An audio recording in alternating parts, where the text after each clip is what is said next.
Good afternoon all. खुश रहो बेटा। सभी लोग ज्वाइन हो जाएं। जय हिंद, जय हिंद बेटा। Good afternoon, good afternoon. कल की क्लास का कुछ डाउट है किसी का तो पूछ सकता है। ठीक है, we are just waiting for 2 more minutes and after that we will start. Good morning. ठीक है, good morning, good afternoon, good evening, good morning. ठीक है, जय हिंद, राधे राधे, जय हिंद, जय हिंद। ठीक है, कल का किसी का डाउट है बेटा? किसी का भी डाउट है कुछ? कल जो मैंने पढ़ाया या पिछली किसी भी क्लास में जो भी पढ़ाया? I am fine, all okay. ठीक है, प्रशांत राधे राधे, गुड आफ्टरनून। ठीक है, ठीक है। So should I start? अच्छा, मैंने भेजा था नोट्स। यस, हाँ नोट्स आया था, एक बच्चे ने नोट्स बनाया था, बिल्कुल बहुत अच्छा नोट्स था। उसमें थोड़ा सा स्पेस रखो। ठीक है, मैं आपको नोट्स दिखाऊंगा एक दो दिन में। मेरे बहुत सारे पुराने नोट्स है ना, तो मैं आपको दिखाऊंगा किस तरीके से नोट्स बनाते हैं। आप 10 बुक्स पढ़ लो आगे आने वाली। मान लो आज आप पढ़ रहे हो, कल को आप खुद से भी पढ़ोगे, कोई बुक पढ़ रहे हो, तो वहां से अगर कोई पॉइंट्स निकल के आता है, अगर कुछ छूट गए हैं तो आप वहां पे नोट कर सकते हो। जय हिंद बेटा, जय हिंद। ठीक है, सोशलिज्म नहीं सुनना है बच्चे को। बेटा सोशलिज्म का मतलब कुछ नहीं। सोशलिज्म का मतलब आप ये समझो कि इंडिया में इस टाइप का सोशलिज्म है, जैसे जो चीज सरकारी होती है ना, जो गवर्नमेंट है, अगर इस तरीके के काम अगर गवर्नमेंट कर रही है तो गवर्नमेंट सोशलिस्टिक है, और इस तरीके का काम नहीं कर रही है तो फिर गवर्नमेंट सोशलिस्टिक नहीं है। जैसे मैंने आपको बताया था, हेल्थ सेक्टर में गवर्नमेंट ने बहुत बड़ा निवेश कर रखा है।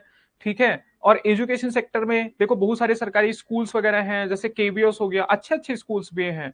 ठीक है, तो इस तरीके से चाहे वो आईआईटी हो गया, ठीक है, एम्स हो गया, तो आईआईएम हो गया, तो गवर्नमेंट ने इन सेक्टर्स में भी एजुकेशन को थोड़ा सा इंप्रूव करने के लिए, अगर वो कंप्लीटली फ्री नहीं है ना, तो उसको सब्सिडाइज किया है। ठीक है, तो वही सोशलिज्म होता है। हाँ बेटा देखो, पॉलिटी के नोट्स, ठीक है, पॉलिटी के नोट्स प्रोवाइड करूंगा। ठीक है, नोट्स मैंने दे दिए हैं, आज या कल में आपको नोट्स मिल जाएंगे। एक बच्चा पूछ रहा है कम्युनिस्ट और सोशलिस्ट बता दीजिए। एक्चुअली जो कम्युनिस्ट होता है ना बेटा, कम्युनिस्ट स्पेशली आपने सुना होगा, जैसे रसिया है या फिर चाइना है, तो कम्युनिस्ट एक मतलब, कम्युनिस्ट का मतलब देखो, आप कम्युनिस्ट से समझो इसको, कम्युनिस्ट क्या होता है। अभी मैं एक क्वेश्चन भी करवाऊंगा, उसमें भी कम्युनिज्म के बारे में बताऊंगा। कम्युनिस्ट का मतलब भी होता है कि the property which belongs to community, और सोशलिज्म का मतलब भी होता है कि the property which belongs to society. मतलब कोई भी चीज अगर सरकारी है, ठीक है, पब्लिक की है, तो वही सोशलिज्म है। और अगर गवर्नमेंट लोगों के इस चीज को बनाने के लिए ऐसा कुछ प्रयास कर रही है, चाहे वो एजुकेशन हो, हेल्थ हो, किसी भी चीज में अगर ऐसा काम कर रही है, तो गवर्नमेंट सोशलिस्टिक है। जो कम्युनिज्म होता है, कम्युनिज्म थोड़ा सा वायलेंट फॉर्म हो जाता है। कम्युनिज्म का मतलब ये था कि मतलब मार्क्स वगैरह में हम घुसेंगे नहीं, ठीक है, कार्ल मार्क्स था, उसने क्या सिद्धांत दिया था कि मतलब दो क्लासेस के बारे में बताया था कि एक जो है वो प्रोलिट्रिएट क्लास है, मतलब कि एक ऐसी क्लास है जो निम्न वर्ग में है, और एक है कि जो कुलीन है, जिनके पास सारा का सारा पैसा रखा है, और इस तरीके से जो डिप्राइव्ड सोसाइटी है उसके पास पैसे आ नहीं पाते हैं। तो हम क्या करेंगे, एक तरीके का रिवॉल्यूशन करेंगे। रिवॉल्यूशन में जो भी बड़े लोग हैं इनको फिर मार ही देंगे। मतलब देखो, उसने मतलब रेडिकल फॉर्म ऑफ सोशलिज्म नहीं दिया था, बट ये है कि जैसे लेनिन है और बाकी लोग हैं, तो उसकी बातों को गलत समझे, और इस तरीके से कि उनका मतलब ये था कि वो गवर्नमेंट को ही हटा देंगे और सारी की सारी प्रॉपर्टी जो है वो लोगों को दे देंगे। मैं कम्युनिज्म बता रहा हूं कि सारी की सारी प्रॉपर्टी लोगों के हाथ में आ जाएगी, गवर्नमेंट का कोई रोल ही नहीं रहेगा। ठीक है, सारी की सारी प्रॉपर्टी जो बिलोंग करेगी लोगों की। और उनका जो सिद्धांत था, सिद्धांत ये था कि लोग अपनी क्षमता के अनुसार काम करेंगे, लोगों को आवश्यकता के अनुसार दिया जाएगा। क्यों पूछ रहे हो? कम्युनिज्म आएगा नहीं, लेकिन थोड़ा सा ये समझो कि जो कम्युनिज्म होता है वो थोड़ा सा वायलेंट होता है, बस इतना समझो। रेडिकल, रेडिकल मतलब बहुत ज्यादा एक्सट्रीम में जो चला जाए। बच्चे 42nd जो कॉन्स्टिट्यूशनल अमेंडमेंट एक्ट आया था, उससे बहुत सारे चेंजेस हुए थे, स्पेशली फंडामेंटल राइट पे भी हुए थे, और मैंने आपको प्रियम्बल पढ़ाया था, तो प्रियम्बल में आपको बताया था। तो प्रियम्बल में सिर्फ इतना याद रखो कि 42nd जो कॉन्स्टिट्यूशनल अमेंडमेंट हुआ था, उससे 3 वर्ड्स ऐड हुए थे। वो कौन से 3 वर्ड्स थे? आप में से बहुत सारे लोग जिसको पता है वो कमेंट कर दो। सोशलिज्म था, ठीक है, तो सोशलिस्ट, सेकुलर, जिसपे सबसे ज्यादा डिबेट होता है, सोशलिस्ट सेकुलर दो वर्ड पे सबसे ज्यादा डिबेट होता है, और एक होता है इंटीग्रिटी। ठीक है, तो एक आप याद कर लो, बाकी दो तो आपको याद ही होगा।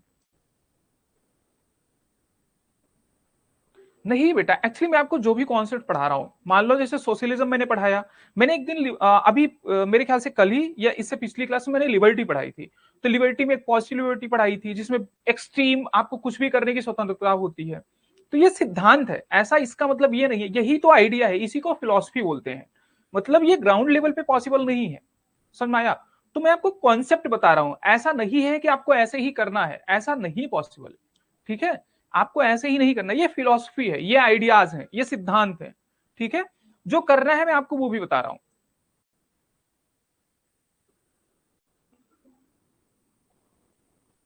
कॉन्स्टिट्यूशन एनी पालकी वाला ऐसा कुछ है सर जी? एक क्वेश्चन पढ़ा था, identity card of constitution N A Palkhivala. बिल्कुल, बहुत सारे, देखो जैसे मैंने आपको एविडाइसी की एक कॉन्सेप्ट बताया था कि रूल ऑफ लॉ, इसी तरीके से मैं जो बाकी के कॉन्स्टिट्यूशनल फ्रेमवर्कर्स हैं उनकी कुछ लाइंस बताऊंगा। जैसे डॉक्टर भीमराव अंबेडकर जी हैं, उन्होंने बहुत सारी बातें की थी, ऐसे एन ए पालकी वाला ने भी कहा था। ठीक है, तो ये सारी चीजें मैं आपको बताऊंगा। आज की क्लास स्टार्ट करते हैं। ठीक है, लिबर्टी का आइडिया, सोशलिज्म का आइडिया किसके कॉन्स्टिट्यूशन से लिया गया है? ठीक है, देखो बेटा, जो लिबर्टी सोशलिज्म तो अगर आप देखो तो आइडिया ऑफ यूएसएसआर से लिया गया है, मैं सारे फीचर्स बताऊंगा। लेकिन जो लिबर्टी है, जो फ्रेटर्निटी है, ये वर्ड्स जो लिए गए हैं ये कहीं संविधान से नहीं लिए गए हैं, जो फ्रांस का मूवमेंट हुआ था स्वतंत्रता का, वहां से एक्वायर किया गया है। ठीक है, liberty can be classified into two types, liberty positive interference of state, बिल्कुल दैट्स ग्रेट। हाँ हाँ, पॉजिटिव, एक बच्चे ने लिखा है, बहुत अच्छा लिखा है। ठीक है, कि लिबर्टी जो है क्लासिफाइड इन टू वे। ठीक है, पॉजिटिव इंटरफेरेंस ऑफ स्टेट जिसको निगेटिव लिबर्टी बोलते हैं, और जिसमें कोई इंटरफेरेंस ना हो स्टेट से, there is no restraints, no constraints, that is, ठीक है, that is positive liberty. France liberty, answer has no hereditary elements. बेटा, हैज नो हेरिडिटरी एलिमेंट्स का मतलब सिंपल सा इतना है कि कोई वंशानुगत तत्व नहीं है। मैंने आपको बताया था, मान लो कि चलो मेरी फैमिली से गवर्नमेंट ने ऐसा डिसाइड कर लिया कि इनकी ही फैमिली से हर व्यक्ति जो है वो भारत में आके राष्ट्रपति बनेगा और कोई बन ही नहीं सकता, तो हेरिडिटरी हो गया ना, मतलब मेरे वंश से हो गया। ठीक है, मेरे कुल से हो गया, तो उसको हेरिडिटरी बोलते हैं। ठीक है, ऐसा भारत में नहीं है, कोई भी राष्ट्रपति बन सकता है। जो एलिजिबिलिटी है दैट इज है। स्टार्ट करते हैं। France liberty, yes.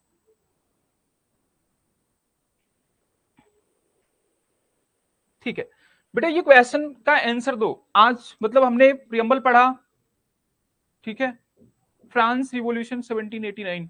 ठीक है, देखो अब ये इसका आंसर दो। लिबर्टी, एक बच्चा कह रहा है कि पॉजिटिव लिबर्टी जो है वो ऊपर से जा रहा है। मैं कह रहा हूं कि पॉजिटिव लिबर्टी का मतलब हो गया, देखो लिबर्टी का जो सिद्धांत ये है कि देयर इज नो रिस्ट्रेंस, मतलब उस पर कोई रोक टोक नहीं है। तो पॉजिटिव लिबर्टी का मतलब सिर्फ इतना हो गया कि कोई रूल्स एंड रेगुलेशंस नहीं है, जो तुम्हारी मर्जी करे वो करो, वो है पॉजिटिव लिबर्टी, सिंपल है। निगेटिव लिबर्टी का मतलब होता है कि रूल्स के अंडर रह के, मतलब ऐसे काम करो जिससे किसी और को नुकसान ना हो।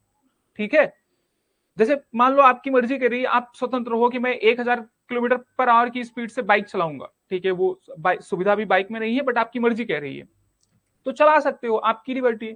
अगर आप ऐसे चला रहे हो और उससे किसी को नुकसान भी ना हो, आपको भी कोई हार्म ना हो, तो वो क्या है, वो निगेटिव लिबर्टी है। नाम उसका निगेटिव है बट वो रूल्ड बाई लॉ है। ठीक है, पॉजिटिव में कोई रूल ही नहीं है। ठीक है, क्वेश्चन करते हैं बेटा। देखो अब इसमें एक सिंपल सा क्वेश्चन है, अब सारे के सारे क्वेश्चंस आपसे होने चाहिए, और जो नहीं होंगे साथ साथ वो सीखते रहेंगे, लेकिन सारे के सारे क्वेश्चन हो रहे हैं, इसका मतलब आपने पूरी तरीके से क्लास को बिल्कुल देखा है, समझा है। और सारे के सारे पीवाईक्यूज हैं यूपीएससी के, अलग अलग एग्जाम में आए हुए, इसमें ज्यादातर सीडीएस सीएपीएफ के क्वेश्चंस मिक्स हैं। ठीक है, एनडीए के क्वेश्चन मतलब इसमें समाहित हैं, तो मैंने उसको लेना उचित भी नहीं समझा, लेकिन आपसे सारे ही क्वेश्चन हो जाएंगे जो आपने क्लास अटेंड किए। अब देखो यहाँ पे है, the constitution of India is Republican. Republic का मतलब क्या बताया था, बताओ इसका आंसर क्या होगा? अब इसमें बता रहा है कि भारत का संविधान गणतंत्रीय है। रीजन क्या है? कि यह एक निर्वाचित संसद का उपबंध करता है। देखो स्टेटमेंट अपने आप में सही है, मेरी बात ध्यान से सुनना, यूपीएससी यही करता है, सारे स्टेटमेंट सही है, लेकिन क्वेश्चन के अकॉर्डिंग कौन सा स्टेटमेंट सही है? यह एक निर्वाचित संसद का उपबंध करता है, सही है ना? ठीक है, वयस्क मताधिकार का उपबंध करता है, ये बात भी सही होनी चाहिए। रिपब्लिक का मतलब ये भी होता है। अधिकारों का विधेयक समाविष्ट करता है, मतलब कि contains a bill of rights. Bill of rights की बात कर रहा है, मतलब कि फंडामेंटल राइट्स रखता है। इंडिया में फंडामेंटल राइट्स है, बिल ऑफ राइट्स की बात कर रहा है, मतलब राइट्स रखता है, अधिकार है संविधान में। ये भी सही है, लेकिन रिपब्लिक के सेंस में इसका कोई लेना देना नहीं है। ये दोनों स्टेटमेंट सही है, लेकिन जब मैं कह रहा हूं सही है तो स्टेटमेंट सही है, बट क्वेश्चन के अकॉर्डिंग नहीं सही है। क्वेश्चन का मतलब सिर्फ और सिर्फ इतना हो गया कि कोई भी वंशानुगत तत्व तो नहीं रखता है, ऐसे ही क्वेश्चन करना है, ऐसे ही पढ़ना है। देखो यूपीएससी के क्वेश्चंस आपको अगर कॉन्सेप्ट आते भी होंगे, आप क्वेश्चन को नहीं समझोगे बेटा, तो फिर थोड़ी दिक्कत होगी। सारे सही हैं, लेकिन बी मुझे ज्यादा सही लग रहा है, सही नहीं लग रहा है। देखो मेरी ध्यान से बात सुनो।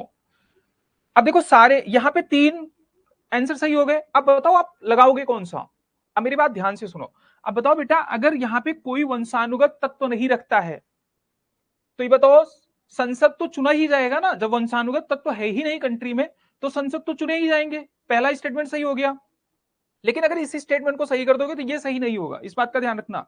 संसद चुने जाते हैं, हो सकता है कि सीएम को, पीएम को, राष्ट्रपति को चुने ही ना, फिर तो वंशानुगत तत्व हो गए ना। इसीलिए जो एक स्टेटमेंट मैंने बोला था कि नो हेरिडेटरी रूल्स, ठीक है, तो नो हेरिडेटरी रूल्स, तो यहां पे ये सही है कि कोई वंशानुगत तत्व नहीं होगा, इस बात का ध्यान रखना। वयस्क मताधिकार होगा, ठीक है। एडल्ट फ्रेंचाइज होगा, मतलब सभी लोग, मतलब एक नियम होता है, ऐसा नहीं कि 18 साल से कम उम्र के, जब आप एक डिसीजन ले सकते हो, स्पेशली 18 साल उम्र रखी गई है, उसके ऊपर हो तो आप वोट दे सकते हो। तो वहां पे वयस्क मताधिकार का उपबंध करता है, ये बात भी कुछ हद तक सही है, लेकिन वंशानुगत तत्व नहीं रखता है, इस बात का ध्यान रखना। ये क्वेश्चन सबको समझ में आया बेटा? ये समझ में आया सबको? आगे बढ़े? इसमें अगर कुछ समझ में ना आया हो तो बता दो। और जिसने ये क्वेश्चन नहीं किया, मतलब जो नहीं कर पाया, उसको और ध्यान से क्लास को देखने की जरूरत है, इस बात का ध्यान रखना। ठीक है, आगे बढ़ते हैं। ग्रेट, ठीक है बेटा, आगे बढ़ते हैं। अब इसमें है कि the preamble is useful in constitutional interpretation because it, जो कॉन्स्टिट्यूशन है बोल रहा है कि संवैधानिक व्याख्या में उद्देश्य का उपयोगी है। जो ऑब्जेक्टिव रिजोल्यूशन था, मैंने बोला कि जो प्रीफेस होता है बेटा, इसका आंसर बताओ पहले। जो प्रीफेस होता है वो किस तरीके से हेल्प करती है? ठीक है, the preamble is useful in constitution interpretation. देखो, ठीक है, कॉन्स्टिट्यूशन को अगर कहीं पे ग्रे एरिया है, कोई चीज समझ में नहीं आ रही है, ध्यान से सुनो, अगर कोई चीज समझ में नहीं आ रही है कॉन्स्टिट्यूशन को पढ़ने से, तो प्रीएम्बल का यूज किया जा सकता है। मैंने बताया ना, प्रीएम्बल का क्या बताया था, preamble is a part of constitution, तो उसको इंटरप्रिटेशन के लिए यूज किया जा सकता है। इंटरप्रिटेशन मतलब कोई चीज अगर पूरे संविधान में नहीं मिल रही है, यहां प्रस्तावना में मिल रही है, तो दैट इज फाइन। एक बच्चा बोल रहा है सी, ठीक है। अब देखते हैं कि यूजेस वैल्यू लोडेड वर्ड्स। बेटा ये देखो, बात तो सही है कुछ हद तक, लेकिन ये निगेटिव सेंटेंस है, देख लो, ये हमारे संविधान की बेइज्जती कर रहा है। ये जो स्टेटमेंट है कि uses value loaded, value loaded मतलब कि ज्यादा ही नैतिकता से भरा है, ये तो निगेटिव हो गया ना, ज्यादा हो गया। Contains the real objective and philosophy of the constitution makers, ये सही है, लेकिन कोई भी स्टेटमेंट भले ही सही हो जाए, आपको लास्ट वाला स्टेटमेंट पढ़ना है, मतलब लास्ट तक स्टेटमेंट पढ़ना है। Is a source of power and limitation, मैंने कल ही बताया था कि सोर्स ऑफ पावर नहीं है, preamble is not a source of power, preamble is not justiciable, दो स्टेटमेंट मैंने आपको बताया था, तो ये गलत हो गया। चलो ये देख लेते हैं। Gives an exhaustive list of basic features of constitution, ठीक है, बहुत ज्यादा डिटेल में कॉन्स्टिट्यूशन के बारे में नहीं बताता है, ठीक है, सिर्फ कुछ ही बातें हैं। कॉन्स्टिट्यूशन में कितनी है, 395 अनुच्छेद हैं। अगर कुछ हद तक बताता है तो सही हो जाता है, but gives an exhaustive list of basic features, बहुत सारी चीजें नहीं बताता है, कुछ हद तक चीजें बताता है। प्रीफेस में बुक का सारा कुछ मिल जाएगा, पॉसिबल नहीं है, लेकिन कुछ हद तक मिलता है। तो बेटा क्या हो जाएगा, अब देखो ध्यान से सुनो कि यह संविधान के निर्माताओं के वास्तविक लक्ष्य और दर्शन को सम्मिलित करता है। ये स्टेटमेंट सही है ना, प्रॉपर सही है? अगर इसमें कोई दिक्कत है तो बता दो। फिलॉसफी का मतलब सिर्फ और सिर्फ आइडिया होता है, ठीक है, तो बी सही है।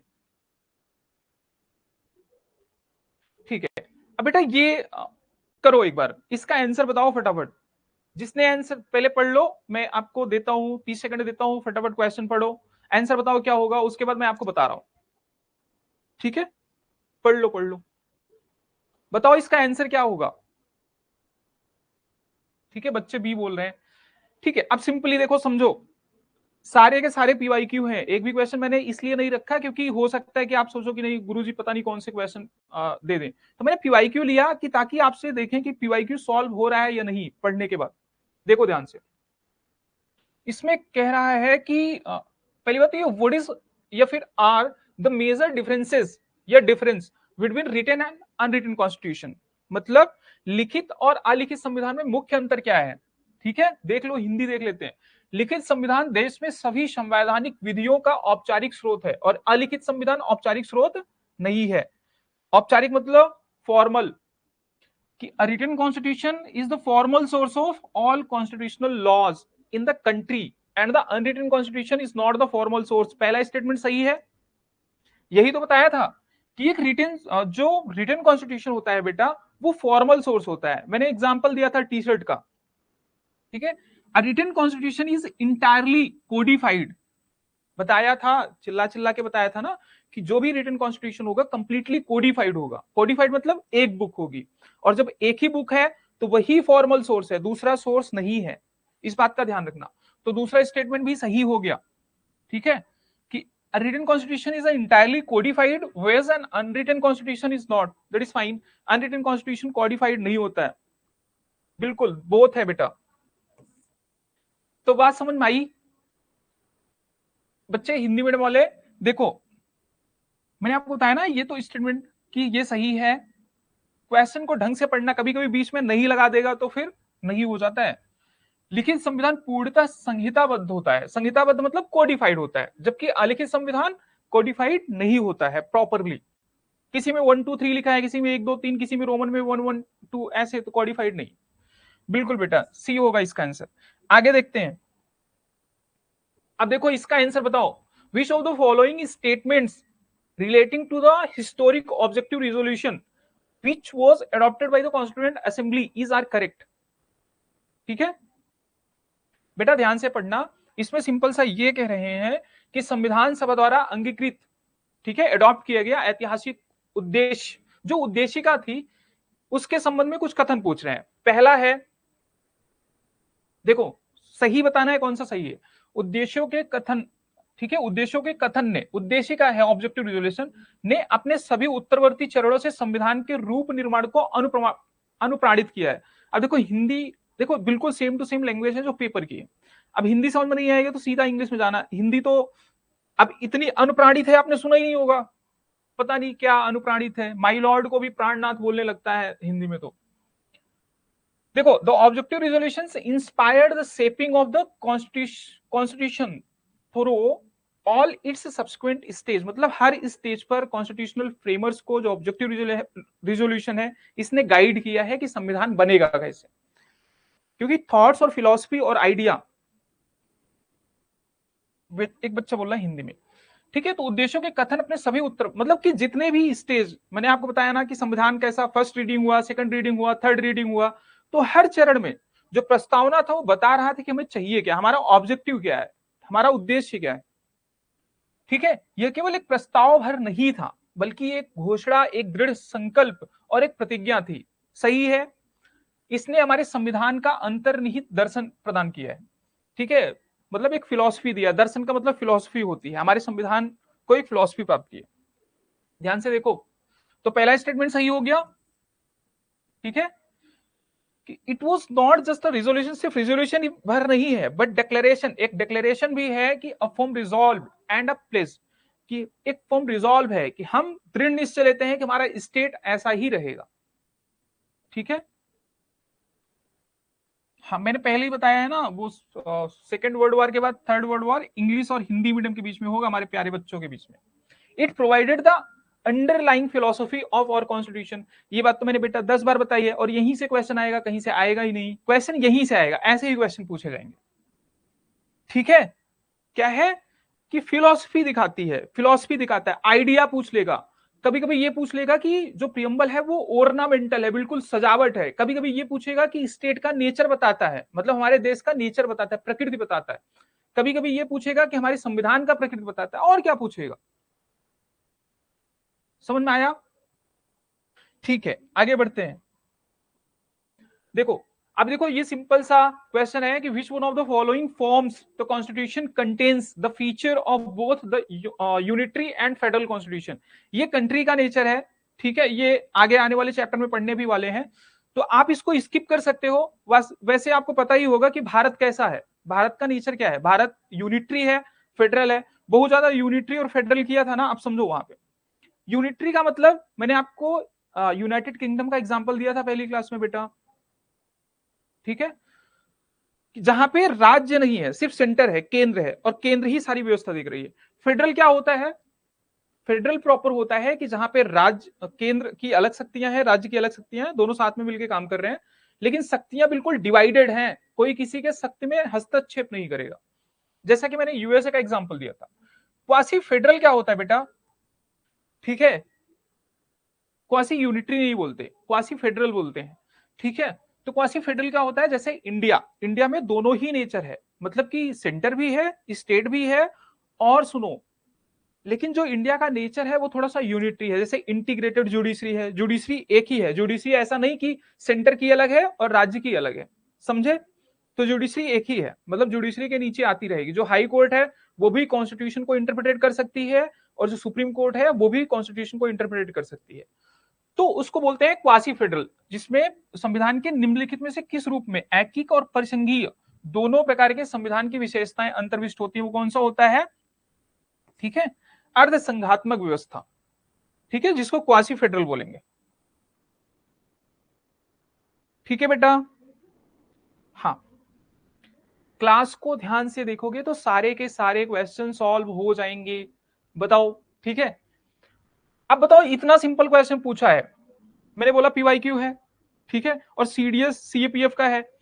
तो अब आप समझो, ये सीडीएस का क्वेश्चन है कि which of the following terms were added to the preamble of the constitution of India by the constitutional amendment 1976। मैंने बोला था, एक बच्चे ने पूछा भी था कि 42nd कॉन्स्टिट्यूशनल अमेंडमेंट हुआ था,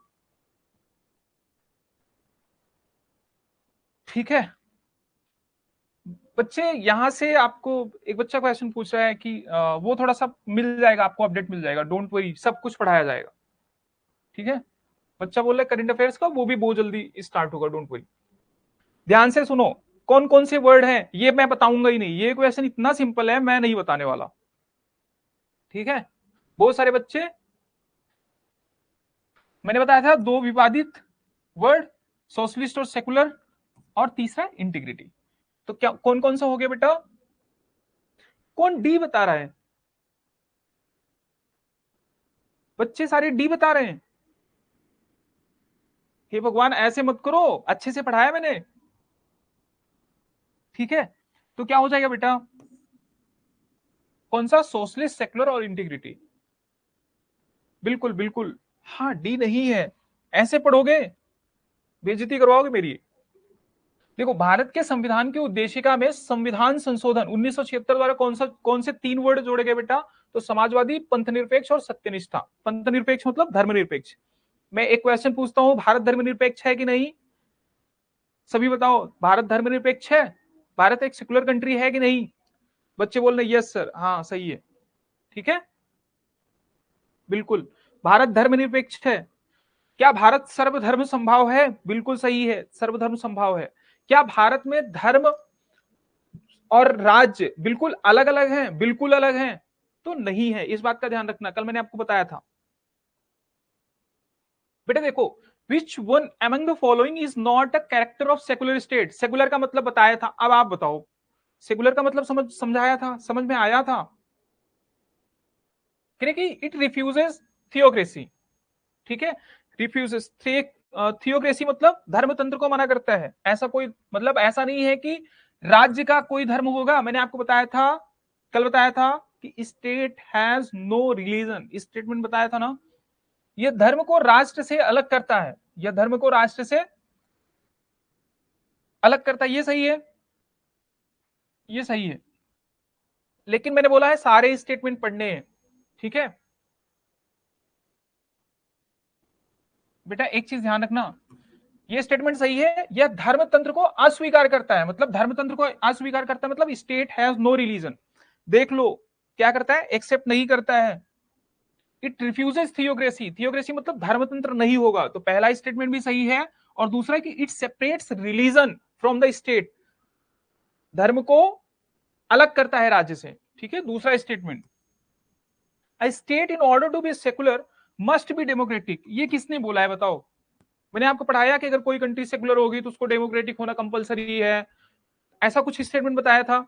तो बिल्कुल नहीं बताया था, तो इस बात का ध्यान रखना, ये सही नहीं है। लेकिन चौथा स्टेटमेंट पढ़ना है, ऐसे ही क्वेश्चन पेपर जब आपके हाथ में आएगा, जब एग्जाम हॉल में बैठोगे, सारे के सारे स्टेटमेंट पढ़ोगे, ठीक है, पता चले चौथा इससे भी ज्यादा गलत हो तो चौथा क्लिक करोगे।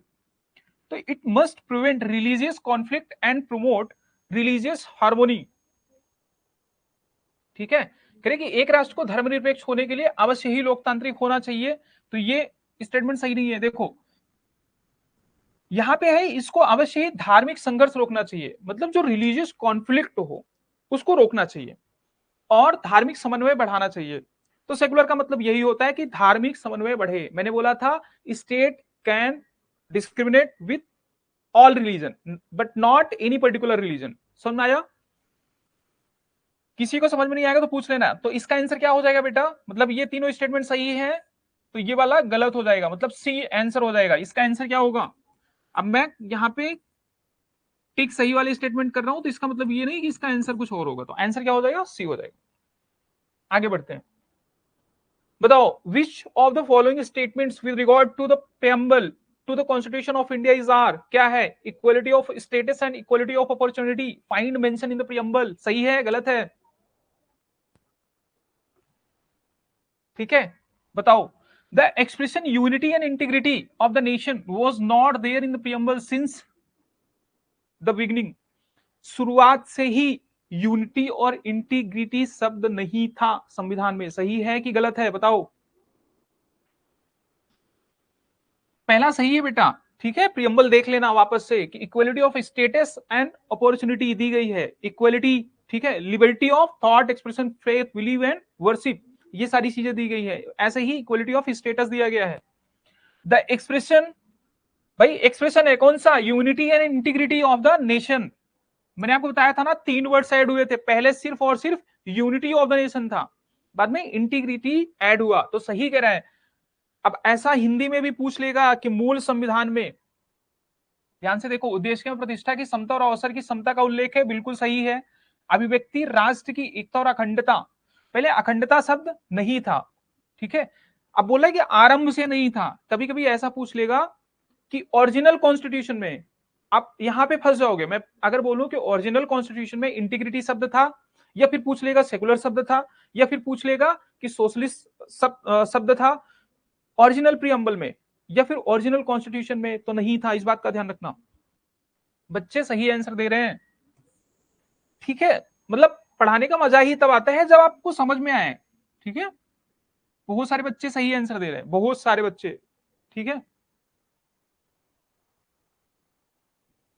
ठीक है, जो भी कंफ्यूजन आएगा पूछ लो, कौन कंफ्यूज हो रहा है बताओ? बच्चे देखो यहां पे है कि which one of the following is not an Indian form of socialism, बताओ ध्यान से बताओ कि विच ऑफ द फॉलोइंग, इसका आंसर बताओ फटाफट।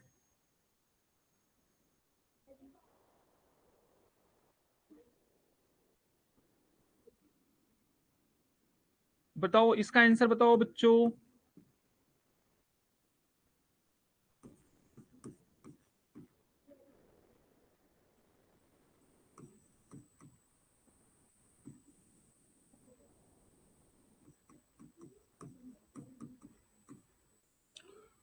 ठीक है, इसका आंसर क्या होगा? डेमोक्रेटिक सोशलिज्म है, बताया था।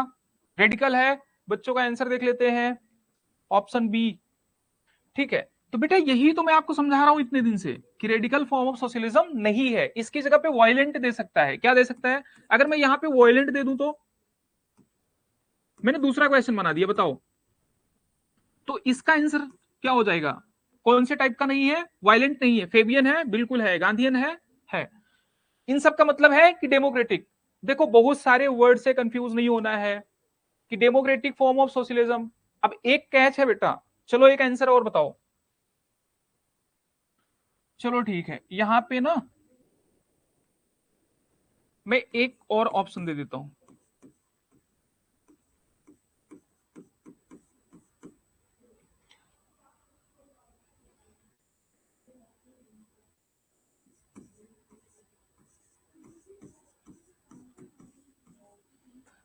क्वेश्चन सेम बेटा, मैंने क्वेश्चन सेम रखा है, ऑप्शन चेंज किया है। बताओ कौन सा। अब इसमें आंसर क्या है बताओ फटाफट। यहां कम्युनिटेरियन है, इस बात का ध्यान रखना। तो कम्युनिटेरियन सही है। बताता हूं, मतलब बताता हूं मैं सबका। बच्चे बताओ उसमें आंसर क्या है। वायलेंट नहीं है, बिल्कुल। इसमें बताओ इसमें आंसर क्या है। वायलेंट नहीं है, ये तो मैंने पढ़ा दिया। मैंने बोला था ना मैं 10 लाइन पढ़ाऊंगा, 11वीं लाइन आ गई, फिर क्या करोगे। डी, एक बच्चा बोल रहा है डी, बट यहां तो कम्युनिटेरियन है, यहां पे कम्युनिस्ट होगा नहीं होगा। डी, सारे बच्चे डी बता रहे हैं। ठीक है, बिल्कुल बेटा। क्या आंसर होगा बताओ। आंसर होगा डी। ध्यान देना, मतलब कि ये नहीं है। यहां पे लिख रहा हूं ये नहीं है, ये है, ये फॉर्म है, ये फॉर्म है, बाकी यहां के फॉर्म देख लो। तो इंडियन टाइप ऑफ सेक्युलरिज्म को क्या बोल सकते हो? Gandhian type, Fabian type, Nehruvian type, democratic type. ठीक है, कम्युनिटेरियन टाइप। कम्युनिटेरियन कुछ नहीं है, ऐसे वर्ड दे दिया। अब यहाँ पे अगर आपको इंग्लिश नहीं समझ में आती तो हिंदी देखो, जिसको हिंदी नहीं समझ में आती है उसको इंग्लिश देखो। देखो अब इंग्लिश में नहीं समझ में आ रहा है कि कम्युनिटेरियन, आप कम्युनिटेरियन को कम्युनिज्म से बिल्कुल कंपेयर मत करना। कम्युनिटेरियन का मतलब कुछ नहीं होता।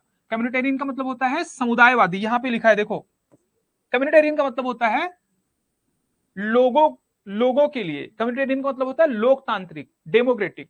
समझ में आया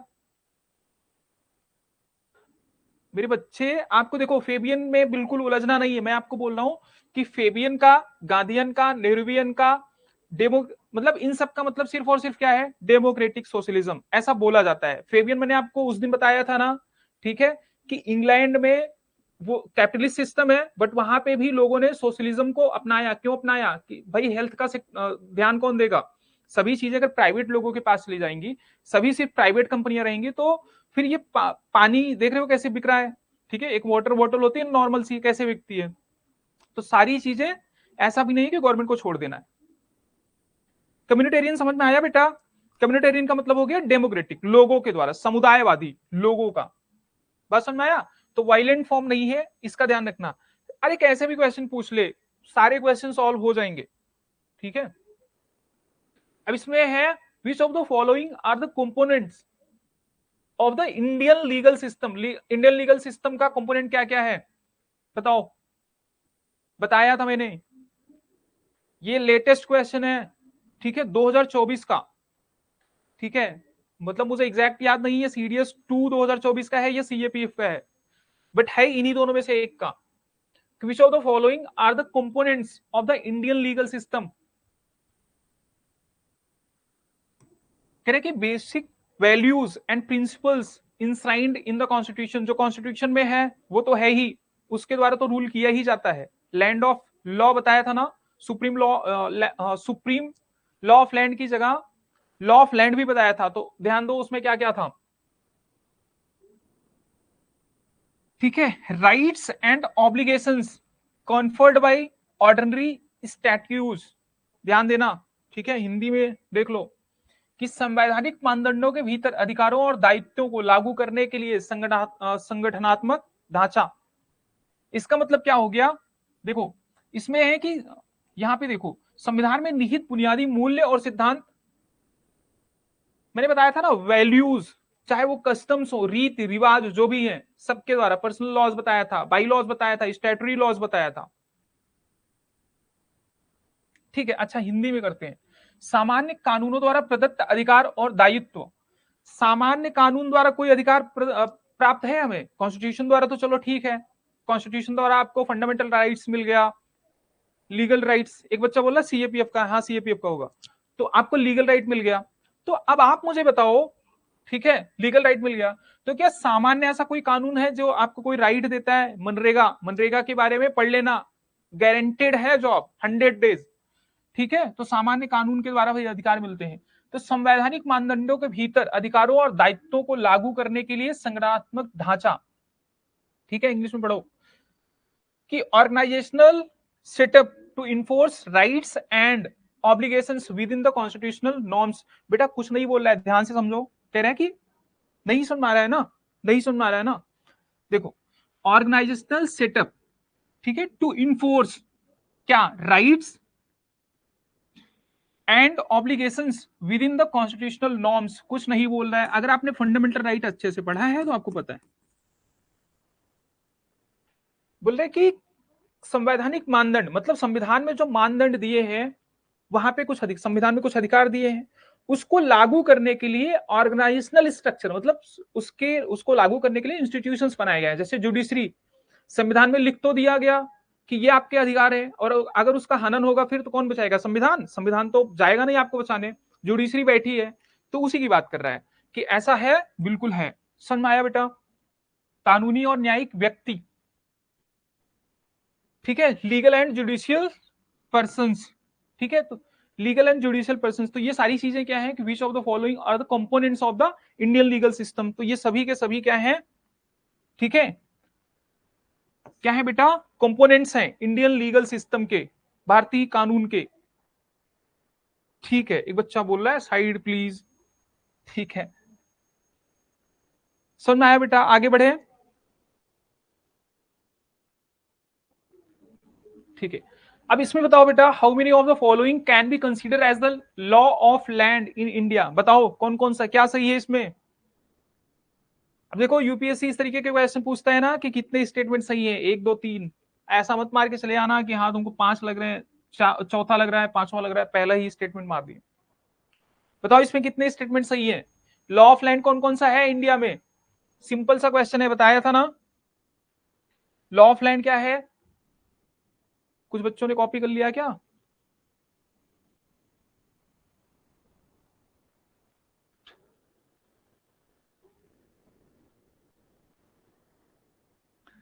क्या नहीं सुनना है बेटा? ठीक है, राज पांडे, क्या नहीं सुनना है बताओ, तो फिर मैं वही पॉइंट बताता हूं। इसमें कह रहा है कि how many of the following can be considered as the law of land in India. मैंने बताया था कि इंडिया में लॉ ऑफ लैंड कितने हैं, क्या क्या है बताओ। इंडिया में लॉ ऑफ लैंड क्या है? मैंने बताया था लॉ ऑफ लैंड होता है कॉन्स्टिट्यूशन।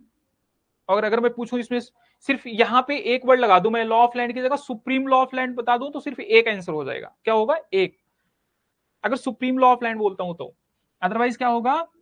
सारे ही हो जाएंगे। स्टैट्यूटरी लॉज भी है बेटा, ऑर्डिनेंसेस भी हैं, ऑर्डिनेंसेस जो स्पेशली राष्ट्रपति, ठीक है, इन अब्सेंस ऑफ पार्लियामेंट या फिर governor in absence of legislative assembly जारी करते हैं। Applicable rules of international laws, मैंने ये भी बताया था कि इंटरनेशनल लॉज जो है जो भारत की भूमि पे लागू है बेटा, तो वो भी होता है, और बाई लॉज भी होते हैं। तो आंसर क्या हो जाएगा बताओ, मुझे नहीं पता। कितने हैं? 6 है ना, सारे के सारे हैं। कुछ बच्चे सी बोल रहे हैं, कुछ बच्चे सी बोल रहे हैं। कैसे सी बोल रहे हो? गलती मत करो। बताया था ना इंटरनेशनल लॉज, बताया था। बच्चों को लग रहा है कि इंटरनेशनल लॉज नहीं होगा। अनक्लॉज का एग्जांपल दिया था, अनक्लॉज आप ज्योग्राफी में पढ़ते हो ना। ठीक है, भारत का एक्सक्लूसिव इकोनॉमिक जोन होता है, पढ़ा है आपने। इंटरनेशनल लॉज है, यूडीएचआर होता है। तो ये देखो, ये सारी चीजें हैं बेटा, कॉन्स्टिट्यूशन है, स्टैट्यूटरी लॉज है, ऑर्डिनेंसेस हैं, जुडिशियल डिसीजंस हैं, न्यायिक निर्णय। ठीक है, applicable rules of international laws कहां पे? जो इंडिया में एप्लीकेबल है। बाई लॉज हैं, रूल्स, रेगुलेशंस, नोटिफिकेशंस, ऑर्डर्स।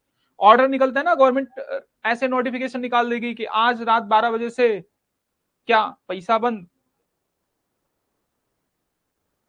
ठीक है, आगे देखो बेटा, पर्सनल लॉज, पर्सनल लॉज मुस्लिम पर्सनल लॉ है, ठीक है, सबसे फेमस। आगे बढ़े।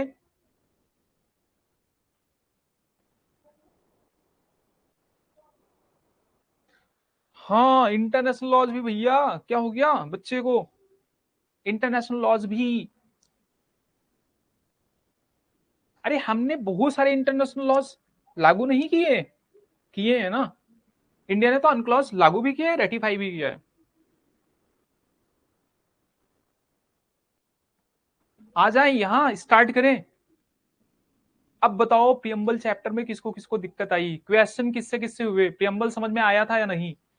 अगर प्रियम्बल जिसको भी समझ में आया, जिसको प्रियम्बल सारा समझ में आ गया, ठीक है, अब ये समझ लो कि जितनी भी चीजें पढ़ा रहा हूं मैं, प्रियम्बल समझ में आ गया, इसके आगे जितने चाहे वो आर्टिकल हो जाए, चाहे आर्टिकल टू आर्टिकल हो जाए, एक एक आर्टिकल याद होगा।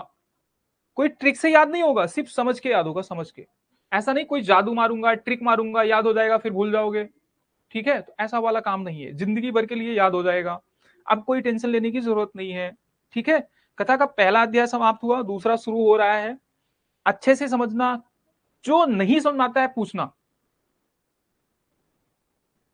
एक बच्चा बोल रहा है कि इंटरनेशनल लॉ के बारे में बताओ।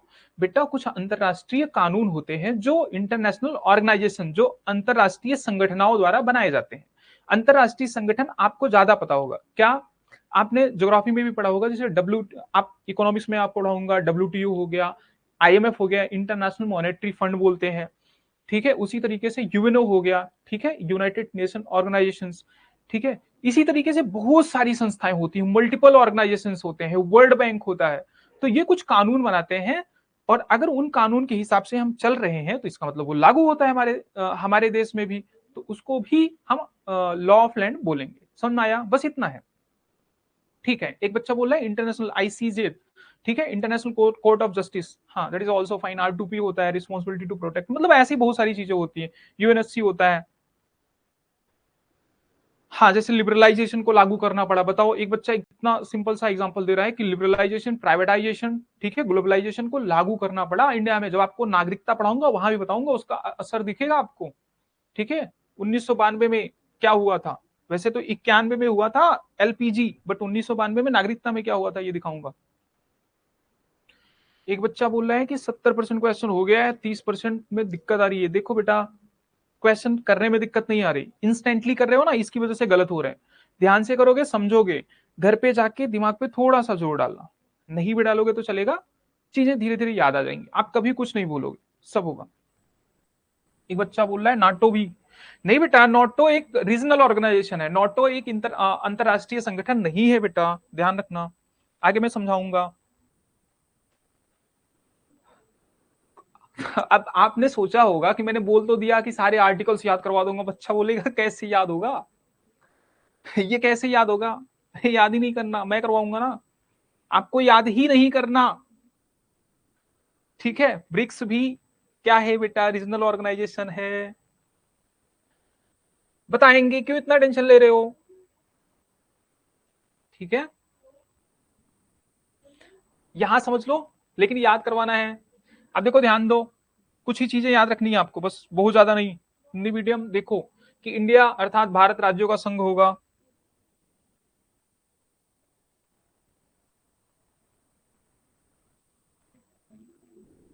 कुछ नहीं, बस मैंने आपको बताया जितने भी आर्टिकल्स हैं मैं सारे याद कराऊंगा, एक एक चीज याद कराऊंगा, एक एक स्टेट याद दिलाऊंगा मैं, ठीक है। कैसे कैसे राज्यों का पुनर्गठन हुआ था, कैसे कैसे लिस्ट थी, एक एक स्टेट याद दिलाऊंगा, कैसे कैसे उनका गठन हुआ, सब याद होगा। न्यूक्लियर ट्रीटी, हाँ। एक बच्चा पूछ रहा है घर पे जाके मतलब, ठीक है। तो बच्चे आर्टिकल 1 जो है, ध्यान देना,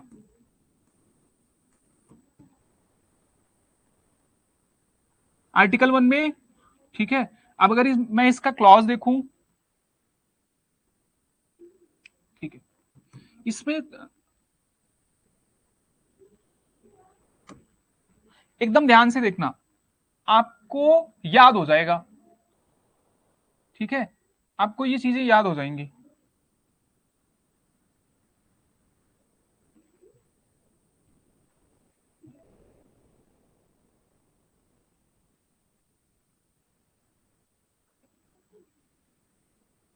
अब इसमें कुछ चीजें याद रखना बेटा,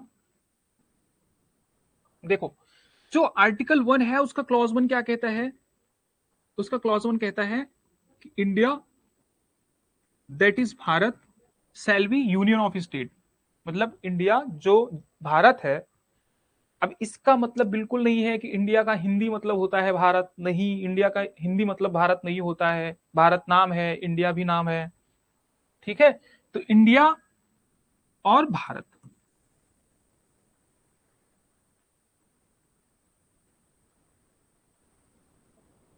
ये तो नाम है।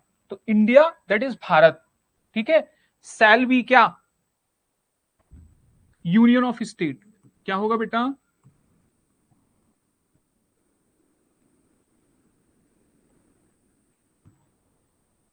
डॉक्टर भीमराव अंबेडकर जी ने कहा था कि हम इसको फेडरल ऑफ स्टेट नहीं बोलेंगे, शैल बी यूनियन ऑफ स्टेट्स।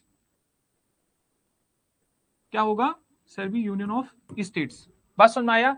ये पहला है, सब क्लॉज 1 में कह रहा है कि India that is Bharat shall be union of state. दूसरा कहता है, सब क्लॉज 2 कहता है, ये आर्टिकल 2 नहीं है, आर्टिकल 1 में ही क्लॉज 1 क्या कहता है कि India that is Bharat shall be union of state. Clause 2 कहता है, क्या कहता है कि नेम ऑफ द स्टेट्स, ठीक है, ये कहां होंगे, it's states and union territory का नाम कहां होगा, फर्स्ट शेड्यूल। मैं आपको सारे शेड्यूल एक साथ याद करवा सकता हूं, लेकिन क्या ही जरूरत है, जब आपको याद हो जाएगा थोड़े टाइम पे, ठीक है। फर्स्ट शेड्यूल में नाम दिया रहेगा, कुछ कहा ही नहीं। पहले आर्टिकल में क्लॉज 1 कहता है कि भारत के दो नाम होंगे, इंडिया और भारत, और फिर वो यूनियन ऑफ स्टेट्स होगा, ध्यान से पढ़ना। दूसरे क्लॉज में कहा गया कि नेम ऑफ स्टेट्स क्या होगा, जो भारत के नाम होंगे, जो भारत सॉरी भारत के स्टेट्स के, मतलब भारत के जो राज्य होंगे, उसका जो नाम होगा वो कहां पे दिया होगा, बताओ, वो फर्स्ट शेड्यूल में दिया रहेगा। और बेटा तीसरा जो कह रहा है, तीसरा सब क्लॉज 3, वो बोल रहा है कि मैं हिंदी पे आ रहा हूं, don't worry, territory of India,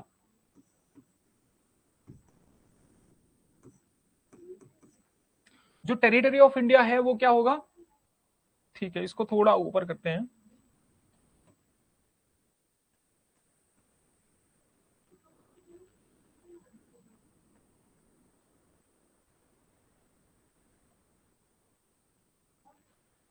ठीक है। टेरिटरी ऑफ इंडिया में बेटा होगा, ध्यान से देखो,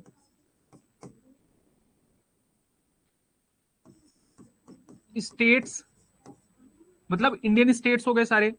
दूसरा क्या होगा, यूनियन टेरिटरी होगा, क्या होगा बेटा, union territories.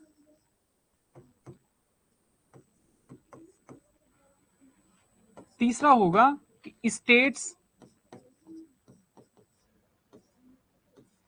Acquired in future.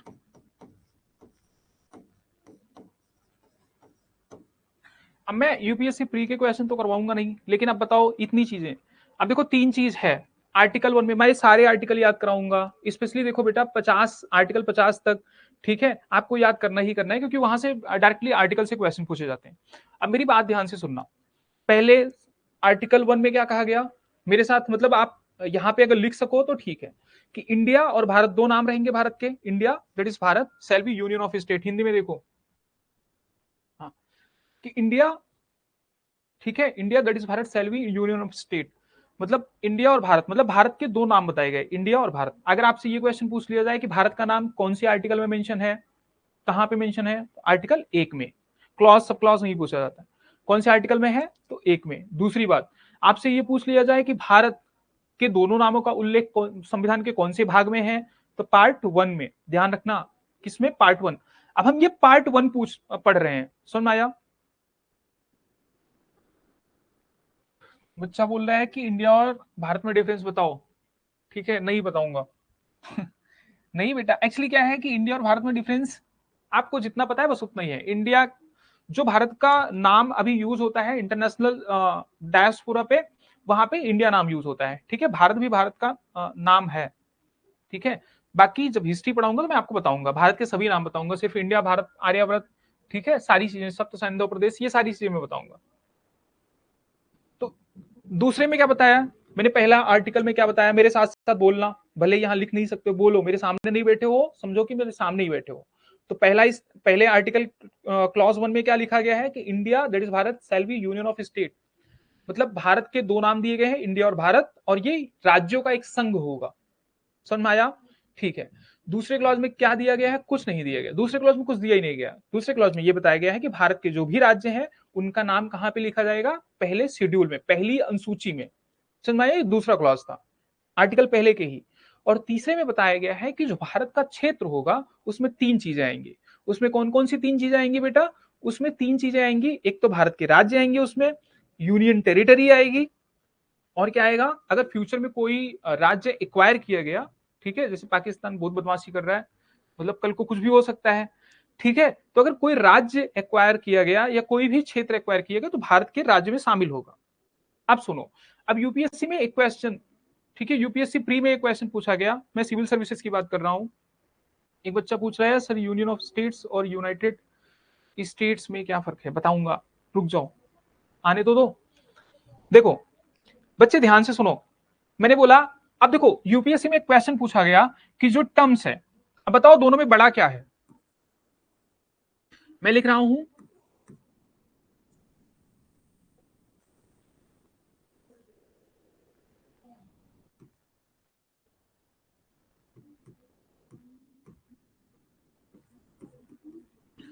सभी बच्चे आंसर देंगे, बताओ बड़ा क्या है? ये ज्यादा बड़ा है,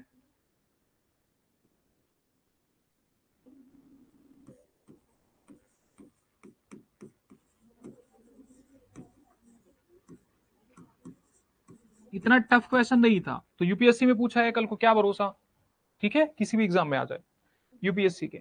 अब बताओ इन दोनों में बड़ा क्या है? ज्यादा बड़ा एरिया कौन से में है? यूनियन ऑफ स्टेट्स में सारा एरिया आ जाएगा। सबसे बड़ा क्या है? ये बड़ा है या ये बड़ा है? दोनों में एरिया वाइज मैं बोल रहा हूं कि एरिया, ज्यादा एरिया कौन सा कवर कर रहा है? यूनियन ऑफ स्टेट्स या टेरिटरी ऑफ इंडिया? बताओ, फटाफट बताओ, जल्दी बेटा, जल्दी बताओ। ठीक है, एक बच्चा बोल रहा है वन, मतलब यूनियन ऑफ स्टेट्स। ठीक है, कोडिंग कर देते हैं, चलो इसको वन बोल देते हैं।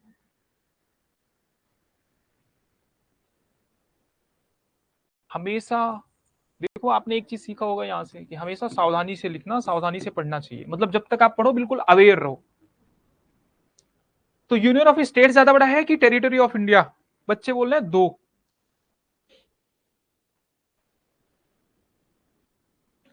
हाँ कर लेंगे भाई पाकिस्तान को, एक बच्चा बोल रहा है एक्वायर कर लेंगे, चलेंगे, चलो साथ में चलते हैं, एक्वायर कर लेंगे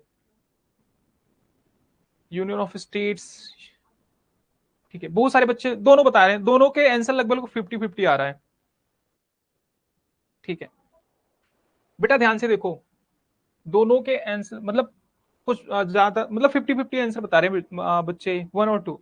देखो यही तो बताना था आपको, लगता है कि यूनियन ऑफ स्टेट्स बोल दिया तो मतलब पूरा का पूरा भारत आ गया, तो उससे बड़ा तो कुछ हो ही नहीं सकता।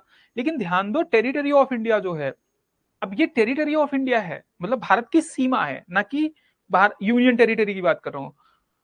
बहुत बच्चे लगेगा, बहुत बच्चों को कि ये यूनियन टेरिटरी की बात कर रहा हूं। हाँ, तो टेरिटरी ऑफ इंडिया, क्योंकि अभी देखो जस्ट पहले ही बताया था ना, अभी जस्ट देखो, यहां देखो क्या बताया, अब इसमें सारे स्टेट्स आ गए, यूनियन ऑफ स्टेट्स में स्टेट्स आ गए सारे। अब यहाँ पे सारी स्टेट्स भी आ गए, सारी यूटीज भी आएंगे, और वो क्षेत्र भी आएंगे जो भविष्य में एक्वायर किए जाएंगे। तो बताओ ज्यादा बड़ा कौन सा हुआ? तो टेरिटरी ऑफ इंडिया। इस बात का ध्यान रखना बेटा, यहां से क्वेश्चन बन सकता है।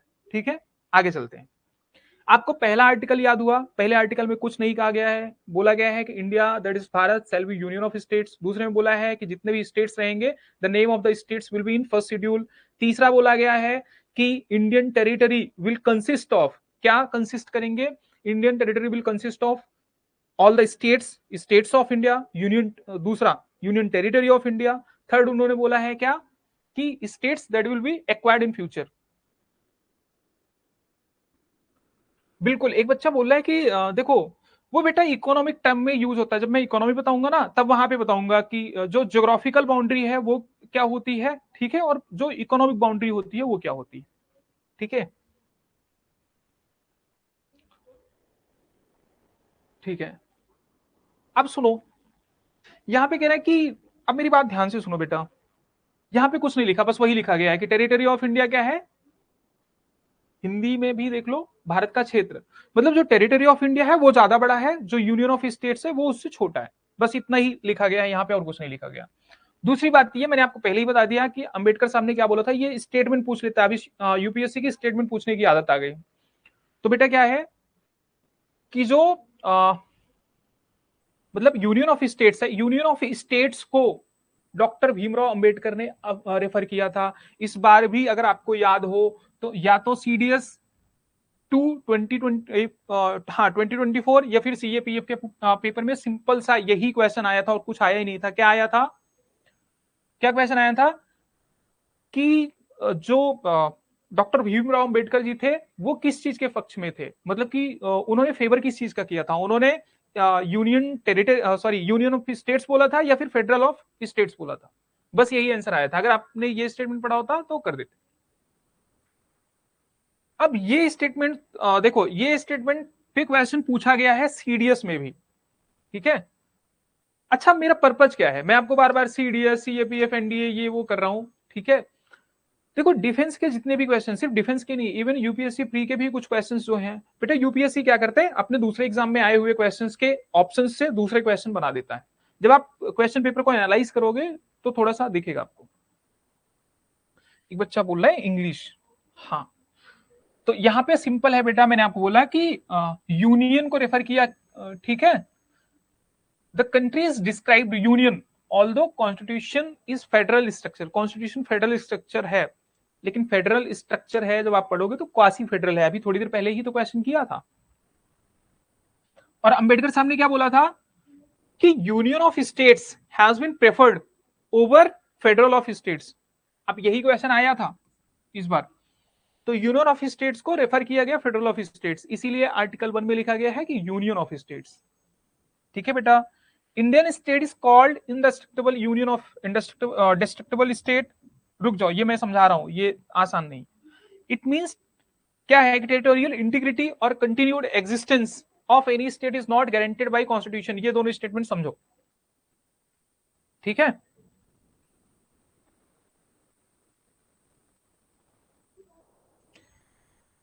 बेटा आर्टिकल 1 समझ में आ गया सबको, बताओ आर्टिकल 1 समझे समझे या नहीं समझे, बताओ।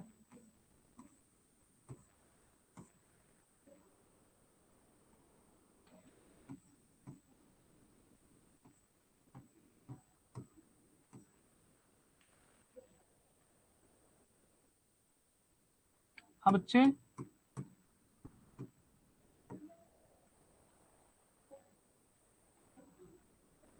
समझ आ गया ना। अब देखो, अब मैं आपको बोल रहा था कि बेटा याद नहीं करना है, लेकिन घर पे जाके अगर एक बार भी रिवाइज कर लिए ना, या अगर रिवाइज नहीं भी किए, आपने नोट्स नहीं भी खोला तो कोई बात नहीं, लेकिन थोड़ा सा दिमाग पे थोड़ा सा जोर डालोगे ना तो आपको सब कुछ याद आ जाएगा कि मैंने आर्टिकल 1 में तीनों चीजें क्या क्या बताई। बच्चे मैं आपको समझा रहा हूं, ये कुछ नहीं, ये मैं ऐसा ड्राइंग आपको दिखाता रहता हूं, मैं दिखाता हूं कि मुझे ड्राइंग बनाना आता है, नहीं नहीं आता, लेकिन फिर भी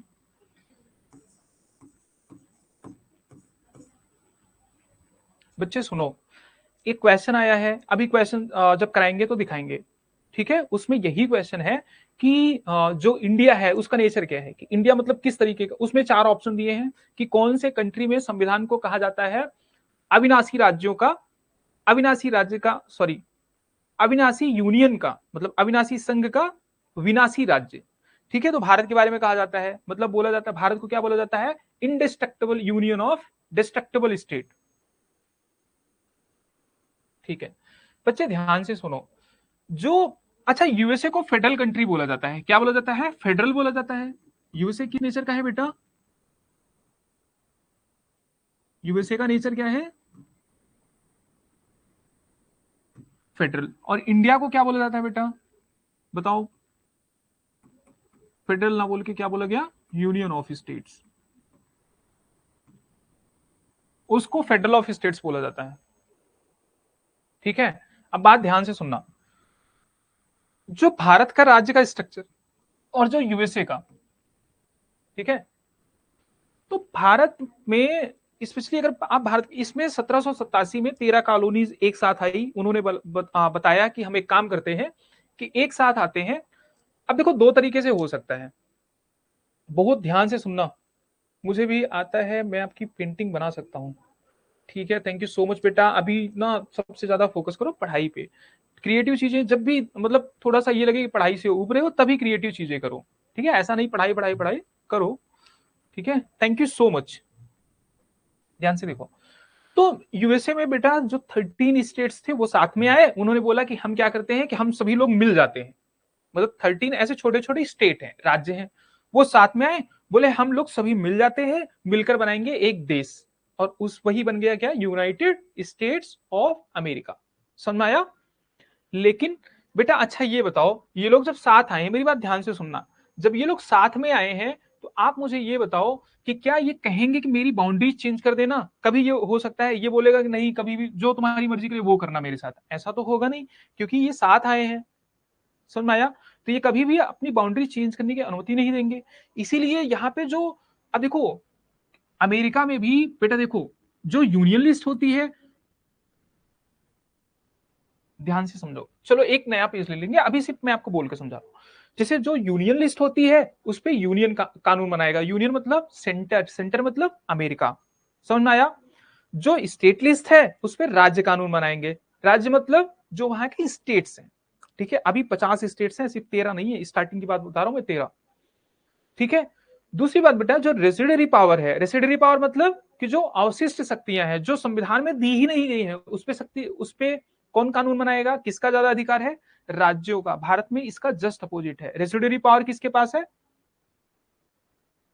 थोड़ा सा पेशेंस रखो, सब समझ में आएगा।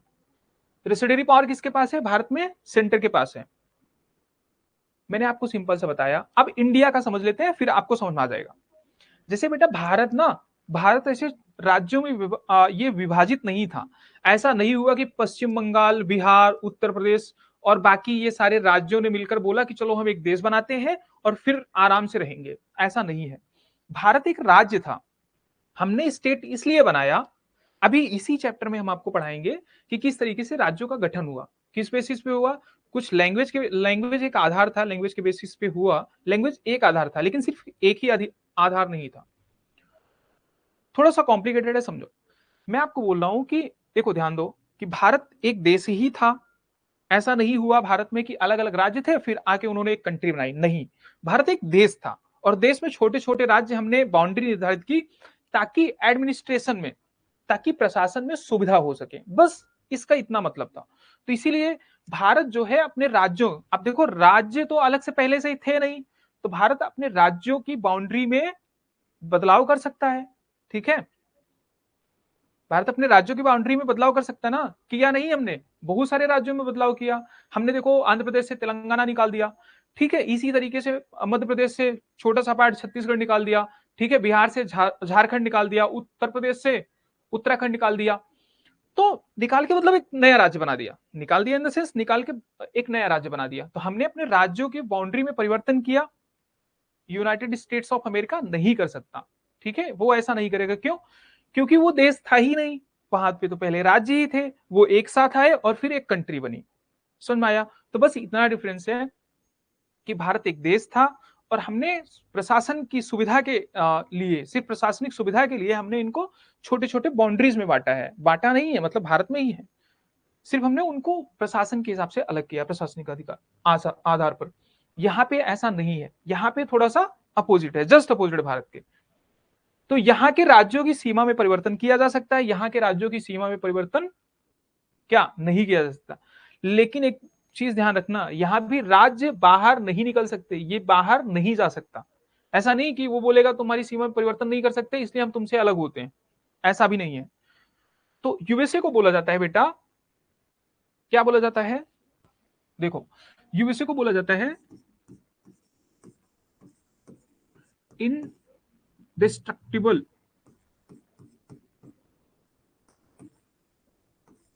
यूनियन ऑफ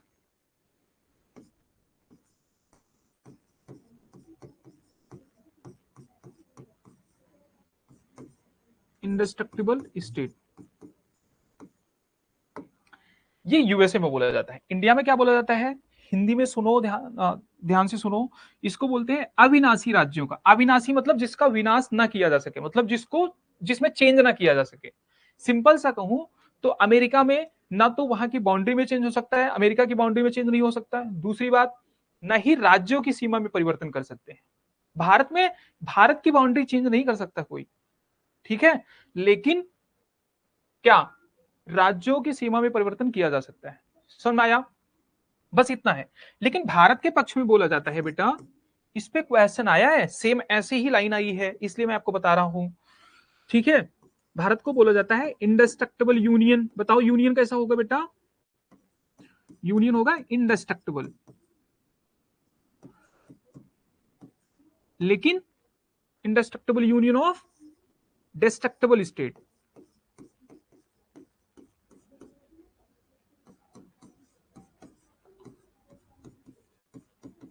समझ में आया? ये दोनों में फर्क है, इस बात का ध्यान रखना, बस यही फर्क है दोनों में, और कुछ नहीं है। और यही वहां लिखा लिखा था, बस और कुछ नहीं लिखा था। अब मैं आपको वो पढ़ के समझा देता हूं, ठीक है।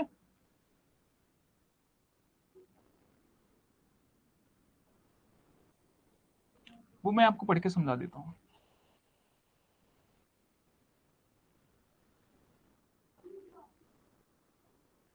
ठीक है बच्चे,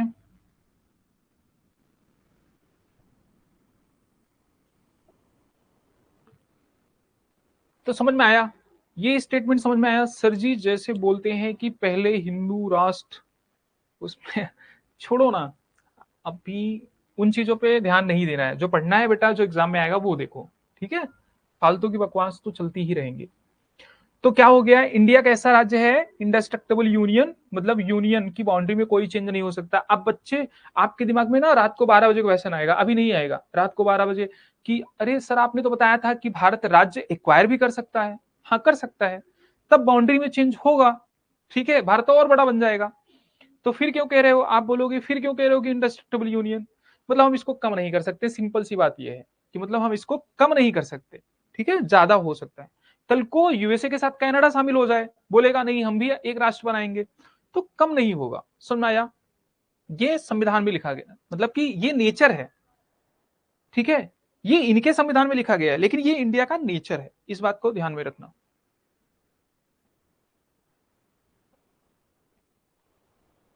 ठीक है। क्या बोल रहा है बच्चा? डिस्ट्रक्टिबल यूनियन की जगह, ठीक है, पूरा कमेंट नहीं आया है आपका, देखो। तो समझ में आया? बस यही है, यही डिफरेंस है इंडिया में और स्पेशली यूएस में। गुड, बोर्ड का भी मन कर रहा है कि वो भी थोड़ा सा कलरफुल हो जाए। बच्चे देखो, मैंने बताया था ना, देखो ध्यान से, कि भारतीय राज्य को क्या बोला जाता है? अविनाशी राज्य का विनाशी संघ बोला जाता है। मतलब राज्य कैसा रहेगा? अविनाशी, बाउंड्री में चेंज नहीं किया जा सकता, लेकिन मतलब केंद्र सरकार, मतलब सेंट्रल भारत के पूरे नक्शे में चेंज नहीं किया जा सकता, भारत की बाउंड्री से कोई छेड़छाड़ नहीं हुआ। लेकिन भारत में जो राज्य हैं, जैसे यूपी हो गया, बिहार हो गया, महाराष्ट्र, तेलंगाना हो गया, तो इन सारे राज्यों की बाउंड्री में, चाहे अरुणाचल प्रदेश हो गया, मेघालय, असम, सिक्किम, ठीक है, इन सभी राज्यों की बाउंड्री में चेंज किया जा सकता है। जम्मू कश्मीर की बाउंड्री हमने चेंज की, ठीक है, मतलब लद्दाख और जम्मू कश्मीर में बांट दिया उसको। अब देखो इसका अर्थ यहां पे दिया गया, इसका अर्थ यह है कि किसी भी राज्य की क्षेत्रीय अखंडता या निरंतर अस्तित्व की गारंटी संविधान द्वारा नहीं दी जाएगी। मतलब कोई ये नहीं आके बोलेगा बेटा कि संविधान में ये लिखा गया है कि आप मेरी बाउंड्री चेंज नहीं कर सकते, मतलब बाउंड्री चेंज हो सकती है, यही लिखा गया है, बस और कुछ नहीं। आपको पहले समझ में नहीं आता, ये पॉइंट समझ में आ गया? बच्चे ये पॉइंट बता दो, फिर मैं आगे बढ़ूं। ये पॉइंट अगर किसी को समझ में ना आया हो तो पूछ लो, जल्दी करो, ठीक है, फटाफट कमेंट करो। ये लाइन समझ में आ गया? जल्दी बोलो, ठीक है।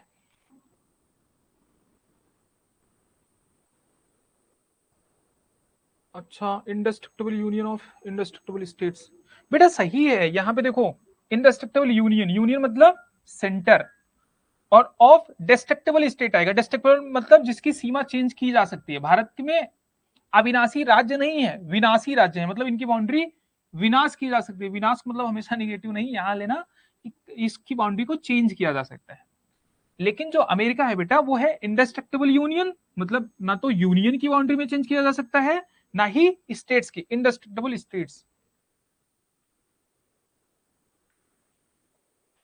बेटा बताओ ये पॉइंट क्लियर है तो आगे बढ़े, फटाफट बताओ, जल्दी कमेंट आनी चाहिए। ठीक है, ठीक है, डन। ठीक है, आगे बढ़े। ठीक है, देखो तो ये मैंने आपको समझा ही दिया।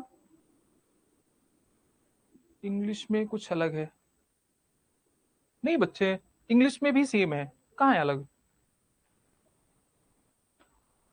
ठीक है, इंग्लिश में ये है ना, Indian state is called indestructible union, वही तो लिखा है।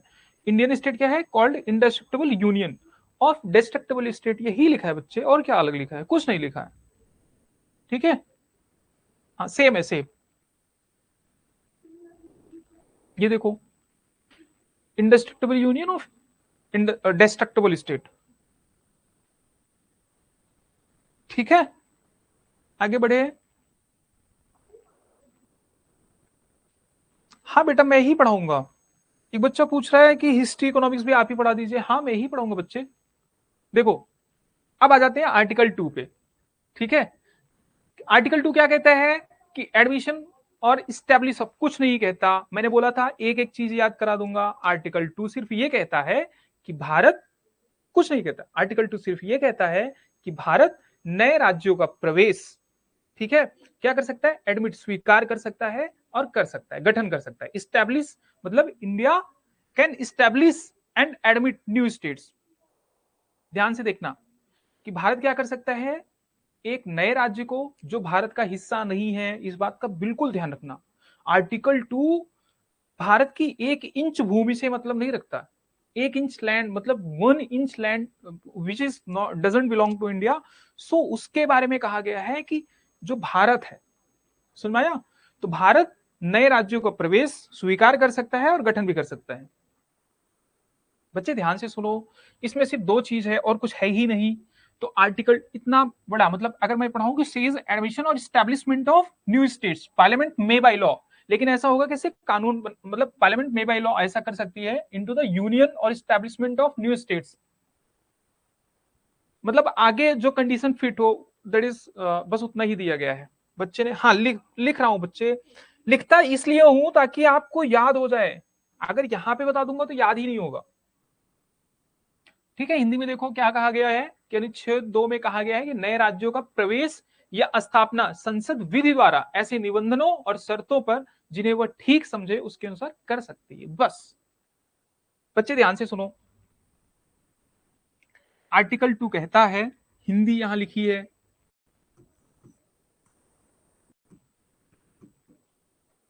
बच्चे आर्टिकल 2 क्या कहता है? पहले यहां पे मैं नोट्स प्रोवाइड करूंगा और आपको नोट्स दिखाऊंगा भी नेक्स्ट क्लास में। ये कहता है पार्लियामेंट क्या, मे बाय लॉ।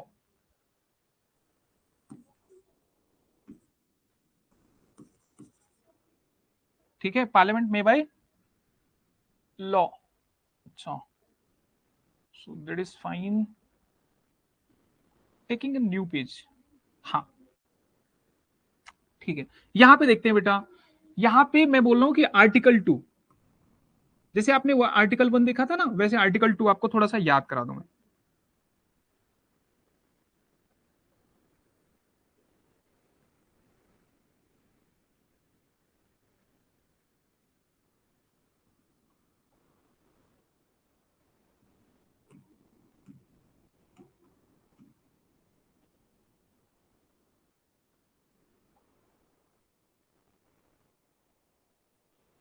ठीक है, तो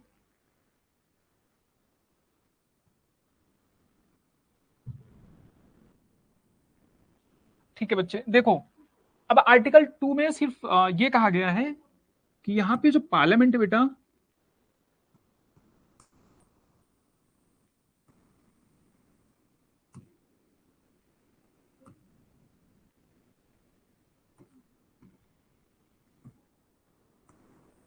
क्या दो काम कर सकती है? क्या कर सकती है? दो काम कर सकती है पार्लियामेंट। पहले एडमिट लिखा गया है तो पहले एडमिट कर देते हैं। दूसरा लिखा गया है कि इस्टैब्लिश।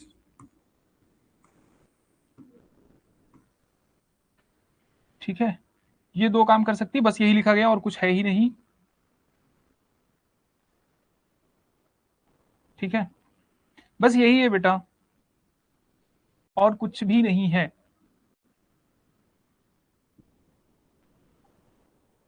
लेकिन इतना ध्यान रखना, ये न्यू स्टेट्स के बारे में बता रहा है। किसके बारे में बता रहा है?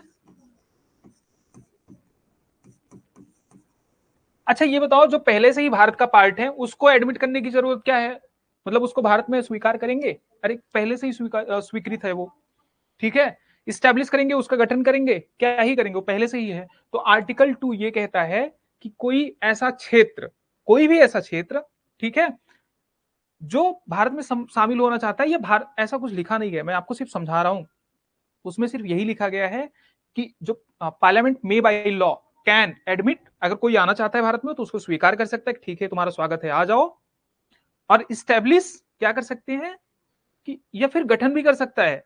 मान लो ऐसा कोई क्षेत्र है, ठीक है, जहां पे कोई रह ही नहीं रहा, भारत वहां पहुंच जाए। मतलब मैं बहुत ज्यादा बोलना नहीं चाहता हूं क्योंकि लाइव क्लास है, तो आप खुद ही समझ सकते हो भारत किस तरीके से इस्टेब्लिश कर सकता है, गठन भी कर सकता है, मतलब स्थापना भी कर सकता है नए राज्यों की। किस तरीके के नए राज्य बेटा? जिस मतलब जो भारत में ऑलरेडी नहीं है वो। अगर मैं बोलूं कि भारत, मान लीजिए कल को, जैसे मैं मान लीजिए आप पहले की पहले यूनाइटेड स्टेट्स ऑफ, जो बिहार था पहले, उसको अलग करके झारखंड जब किया, तो इस तरीके से अलग करना इसमें आता है, आर्टिकल 2 में नहीं आता है। ठीक है, मैं आपको समझाऊंगा वो किस में आएगा, आर्टिकल 3 में आएगा।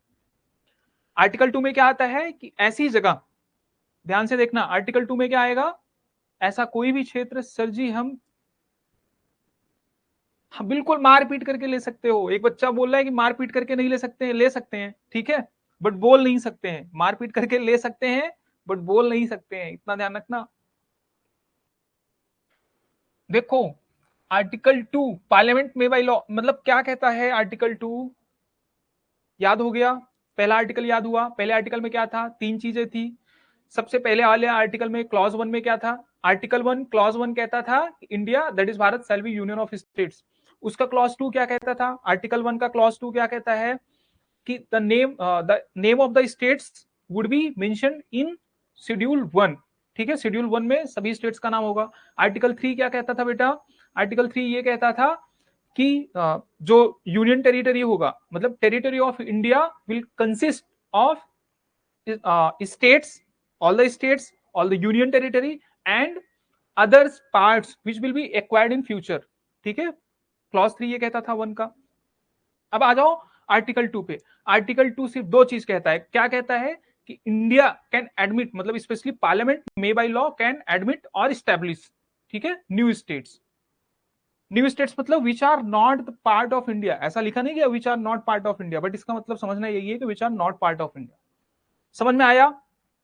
यहां मैंने लिख दिया न्यू स्टेट्स ताकि आपको बिल्कुल भूले ही ना, इस बात का ध्यान रखना। ठीक है बच्चे, आर्टिकल 2 समझ में आ गया हो तो बोलो मैं आगे बढ़ूं, जल्दी बोलो, सभी लोग कमेंट करो फटाफट। समझ में आया?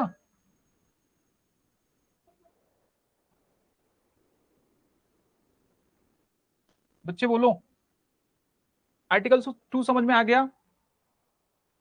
कोई ऐसा बच्चा जिसको लग रहा था आर्टिकल याद नहीं होगा, संविधान समझ में नहीं आएगा, पॉलिटिकल साइंस समझ में नहीं आएगा, कोई ऐसा बच्चा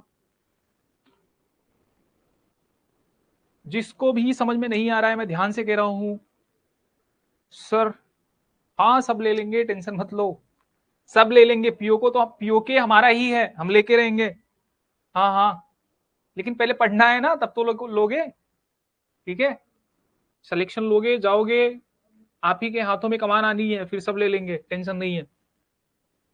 अब देखो आर्टिकल 3, आर्टिकल 3 क्या कहता है, ध्यान से देखना। ठीक है, एक नया पेज लेता हूं।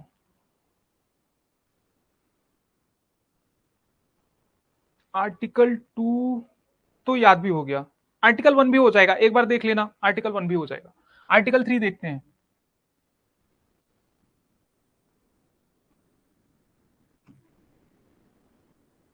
बेटा आर्टिकल 3 देखो ध्यान से।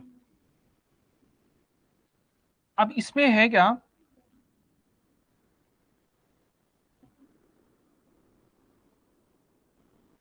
ठीक है, आर्टिकल 3 देख लेते हैं।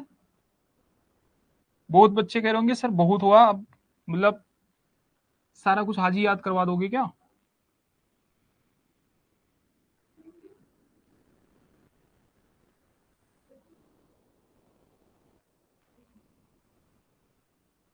ठीक है, बस इतना ही। हम्म, तो आर्टिकल 3 कुछ चीजें कहता है, उसको ध्यान में रखना।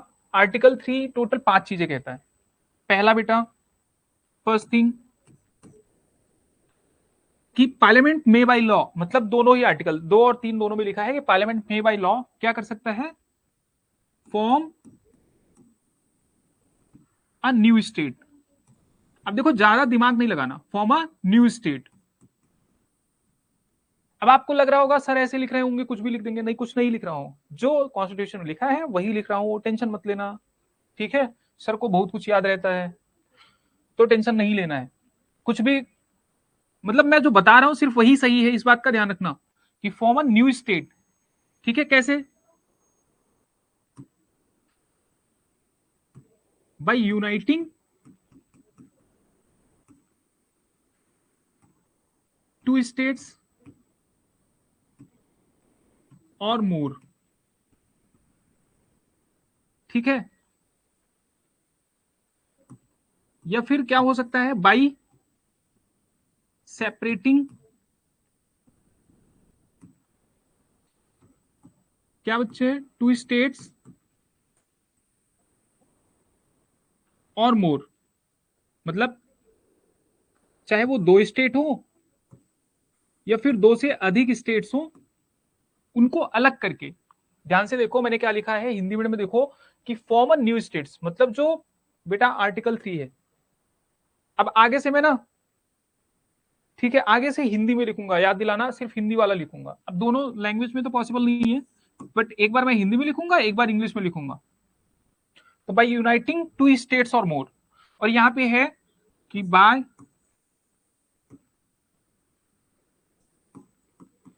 क्या, यूनाइटिंग और सेपरेटिंग।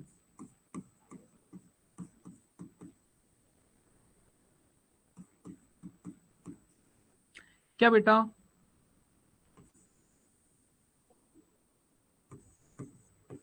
वन और मोर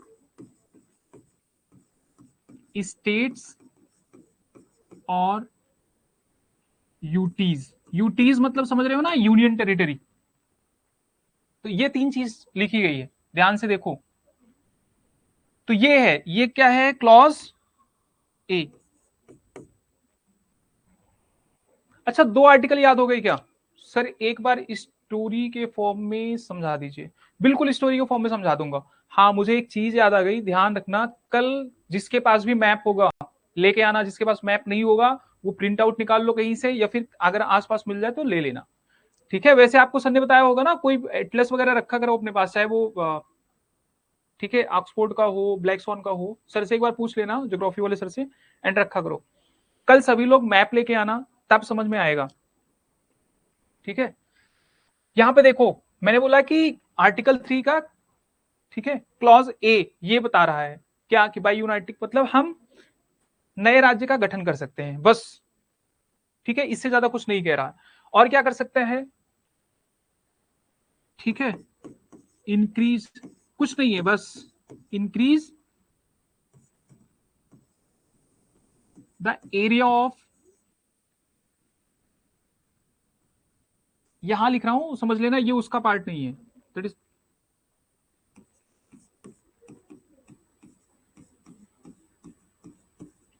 इंक्रीज एरिया। ठीक है, किसका एरिया, यहां पे एस लिख रहा हूं, इसका मतलब है स्टेट, ध्यान रखना।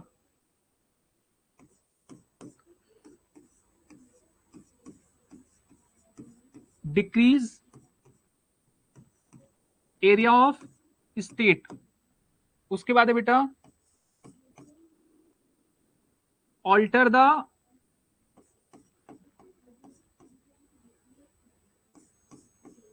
थोड़ा सा पेशेंस रखो,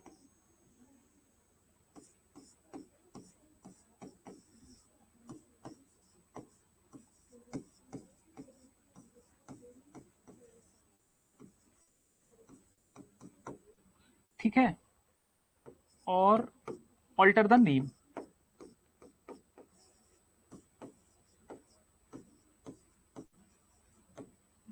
ठीक है, कल इसको मैं हिंदी में एक बार वापस से समझाऊंगा, इस बात का ध्यान रखना। कल मैं इसको हिंदी में वापस से समझाऊंगा और याद दिला देना हिंदी मीडियम वालों कि मैंने आपको हिंदी में नहीं समझाया है।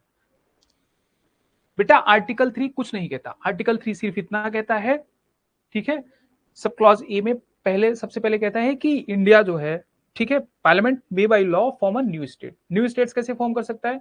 दो स्टेट्स को एक करके, उनकी बाउंड्रीज को अलग करके, मतलब जो भी कंडीशन बन जाए उसके अकॉर्डिंग चेंज कर सकता है। बहुत ज्यादा दिमाग नहीं लगाना, सिर्फ इतना याद रखना कि फॉर्म अ न्यू स्टेट। इसको याद करने की जरूरत नहीं है, लेकिन याद हो जाए तो अच्छी बात है, ठीक है। इंक्रीज एरिया ऑफ स्टेट्स, किसी स्टेट का एरिया क्या कर सकता है पार्लियामेंट, क्या कर सकता है, बढ़ा सकता है। फिर उसके बाद घटा सकता है, और क्या कर सकता है, बाउंड्री चेंज कर सकता है, और क्या कर सकता है, नेम चेंज कर सकता है। इसके अलावा और क्या ही चेंज करेगा बताओ? ठीक है, अब सुनो मेरी बात, ध्यान से सुनो, ठीक है। कल इन द सेंस बेटा नेक्स्ट क्लास में आप लोग मैप लेके आना, ठीक है। तो आर्टिकल 1 समझ में आ गया, आर्टिकल 2 समझ में आ गया, आर्टिकल 3 कुछ नहीं है।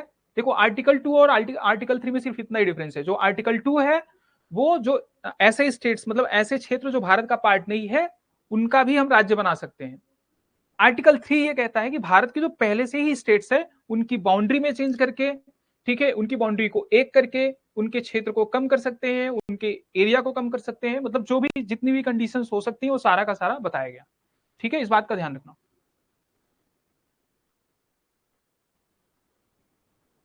348 नहीं होता बेटा, एक बच्चा पूछ रहा है 348 से भी कर सकते हैं, सो दैट इज 368। मैं आपको बताऊंगा ना, आप इतने परेशान क्यों हो रहे हैं? बट इस ये सब अमेंडमेंट जो है वो आर्टिकल 368 के अंदर नहीं किया जा सकता। ये चीज मैं वापस से कल समझाऊंगा, इस बात का ध्यान रखना, वापस से कल समझाऊंगा, ठीक है। थोड़ा सा रिवाइज करेंगे कल, इन द सेंस मेरा कल बोलने का मतलब है नेक्स्ट क्लास में, ठीक है। मैप लेके आना, मैप ऑफ इंडिया, हाँ मैप ऑफ इंडिया लेके आना, ठीक है। किसी का कुछ डाउट है? मैप ऑफ इंडिया इसलिए लेके आना, इसके बाद बेटा इसके जस्ट बाद मैं क्या बताऊंगा आपको कि स्टेट रीऑर्गेनाइजेशन थोड़ा सा पढ़ाएंगे, ठीक है। इसके बाद स्टेट रीऑर्गेनाइजेशन देखेंगे, तो उसमें मैप पे कुछ चीजें मैं यहाँ पे आपको याद करा दूंगा, किस तरीके से राज्यों का गठन हुआ, तो वो बता दूंगा मैं। एक बच्चा बोल रहा है अच्छा ठीक है चलेगा, मैं देखता हूँ, ठीक है चलो बाय, ठीक है।